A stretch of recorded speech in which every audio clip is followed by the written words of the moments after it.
इस पर लगातार चर्चा हो रही है कि भाग्य बड़ा है या कर्म। इस दुनिया में कर्म को मानने वाले लोग कहते हैं भाग्य कुछ नहीं होता, और भाग्यवादी लोग कहते हैं किस्मत में जो कुछ लिखा होगा वही होकर रहेगा। अक्सर युवा सोचता है कि बिना कुछ किए ही उसे वह सब कुछ मिल जाए जो वह चाहता है।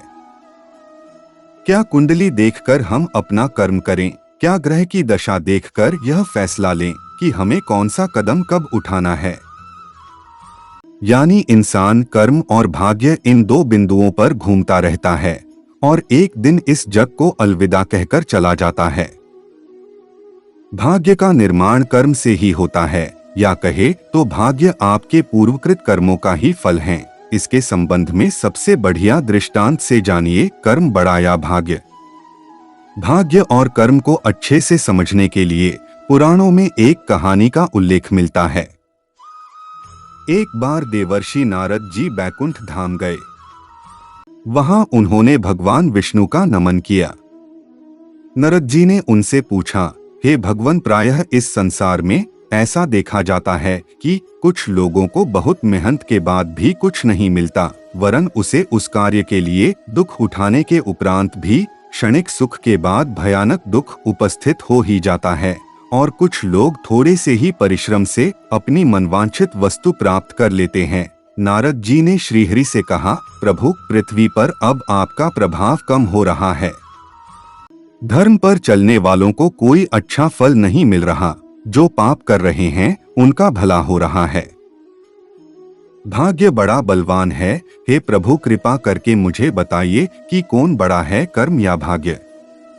तब श्रीहरि ने कहा, ऐसा नहीं है देवर्षि, जो भी हो रहा है सब नियति के जरिए हो रहा है।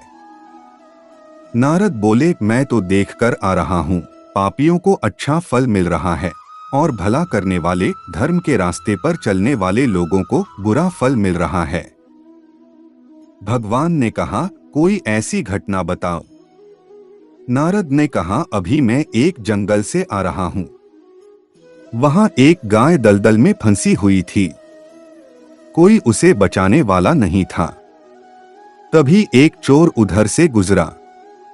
गाय को फंसा हुआ देखकर भी नहीं रुका, वह उस पर पैर रखकर दलदल लांघकर निकल गया। आगे जाकर चोर को सोने की मोहरों से भरी एक थैली मिली। थोड़ी देर बाद वहां से एक वृद्ध साधु गुजरा। उसने उस गाय को बचाने की पूरी कोशिश की। पूरे शरीर का जोर लगाकर उस गाय को बचा लिया, लेकिन मैंने देखा कि गाय को दलदल से निकालने के बाद वह साधु आगे गया तो एक गड्ढे में गिर गया। प्रभु बताइए, यह कौन सा न्याय है? नारद जी की बात सुन लेने के बाद प्रभु बोले, यह सही ही हुआ। जो चोर गाय पर पैर रखकर भाग गया था, उसकी किस्मत में तो एक खजाना था, लेकिन उसके इस पाप के कारण उसे केवल कुछ मोहरें ही मिली। वहीं उस साधु को गड्ढे में इसलिए गिरना पड़ा क्योंकि उसके भाग्य में मृत्यु लिखी थी, लेकिन गाय को बचाने के कारण उसके पुण्य बढ़ गए और उसकी मृत्यु एक छोटी सी चोट में बदल गई। इंसान के कर्म से उसका भाग्य तय होता है। इंसान को कर्म करते रहना चाहिए, क्योंकि कर्म से भाग्य बदला जा सकता है। भगवान ने कहा, निसंदेह कर्म ही बड़ा है, क्योंकि भाग्य मनुष्य के पूर्वकृत कर्मों का ही फल है, और भले ही एक मनुष्य कितना ही भाग्यशाली क्यों न हो, यदि वह कर्म न करे तो उसे उसका फल प्राप्त ही नहीं होगा। भाग्य को प्राप्त करने के लिए भी कर्म करना ही पड़ता है, इसलिए कर्म ही महान है। कर्म से बढ़कर कुछ भी नहीं है।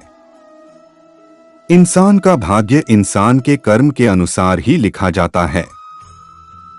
जनक पैदा करने वाला हमेशा बड़ होता है। भाग्य का जनक कर्म है, कर्म से ही भाग्य बनता है। दूसरे शब्दों में कहें तो कर्मफल ही भाग्य है। आथ कर्म ही प्रधान या बड़ा है। अनंत काल से इस विषय पर बहस चली आ रही है कि कर्म महत्वपूर्ण है या भाग्य। जीवन में अगर आपको कुछ पाना है तो मेहनत तो करनी ही पड़ेगी। मंजिलें उन्हीं को मिलती है जो उसकी ओर कदम बढ़ाते हैं। भगवान श्री कृष्ण जी ने भी श्रीमद् भगवद गीता में कर्म को प्रधान बताया है। महाभारत में जब अर्जुन ने कुरुक्षेत्र के युद्ध में अपने स्वजनों को अपने सामने खड़ा पाया तो उसका शरीर निस्तेज हो गया, हाथों से धनुष छूट गया, प्राणहीन मनुष्य के समान वह धरती पर गिर गया। तब भगवान श्री कृष्ण ने उसे गीता के कर्म ज्ञान का उपदेश दिया। श्री कृष्ण कहते हैं, कर्मण्येवाधिकारस्ते मा फलेषु कदाचन मां कर्मफल हेतुर्भुर्मा ते संगोस्त्व कर्मणि। अर्थात तेरा कर्म करने में अधिकार है, इनके फलों में नहीं। तू कर्म के फल प्रति आसक्त न हो या कर्म न करने के प्रति प्रेरित न हो।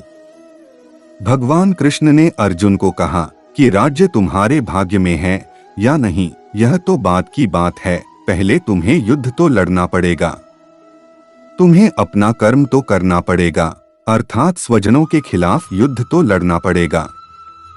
तुलसीदास जी ने भी श्री रामचरितमानस में लिखा है, कर्म प्रधान विश्व करी राखा, अर्थात युग तो कर्म का है। इसका अर्थ यह हुआ कि हम अपना कार्य करें, फल की चिंता बाद में करें। किसान जब खेत में बीज बोता है तो उसे यह नहीं पता होता कि बारिश होगी या नहीं, जमीन में से बीज से अंकुर फूटेगा या नहीं, अगर पौधे आ भी गए तो उस पर फल आएंगे या नहीं। लेकिन किसान बीजों को जमीन में बोता है और फसल की चिंता ईश्वर पर छोड़ देता है। भाग्य का समर्थन करने वाले कहते हैं कि हमें जो सुख, संपत्ति, वैभव प्राप्त होता है वह भाग्य से होता है। जब चार लोग एक समान बुद्धि और ज्ञान रखने वाले एक ही समान कार्य को करें और उनमें से सिर्फ दो को ही सफलता मिले तो हम इसे क्या कहेंगे? दो लोगों के साथ भाग्य साथ नहीं था। ऐसा एक उदाहरण हम यह दे सकते हैं, दो व्यक्ति एक साथ लॉटरी का टिकट खरीदते हैं पर लगती लॉटरी एक ही व्यक्ति की है। जब दोनों ने लॉटरी खरीदने का कर्म एक साथ किया तो फल अलग अलग क्यों? अंत में यही कहा जा सकता है कि भाग्य भी उन लोगों का साथ देता है जो कर्म करते हैं। किसी खुरदरे पत्थर को चिकना बनाने के लिए हमें उसे रोज घिसना पड़ेगा। ऐसा ही जिंदगी में समझें, हम जिस भी क्षेत्र में हो, स्तर पर हो, हम अपना कर्म करते रहें बिना फल की चिंता किए। जैसे परीक्षा देने वाले विद्यार्थी परीक्षा देने के बाद उसके परिणाम का इंतजार करते हैं। यह अंतहीन बहस है कि भाग्य बड़ा है या कर्म। इसके बारे में सबके पास अपने अपने तर्क हैं, लेकिन हर हाल में हमें सकारात्मक सोच के साथ जीवन में कुछ उल्लेखनीय करने के लिए प्रेरणा लेनी चाहिए। धन्यवाद। जय श्री कृष्ण।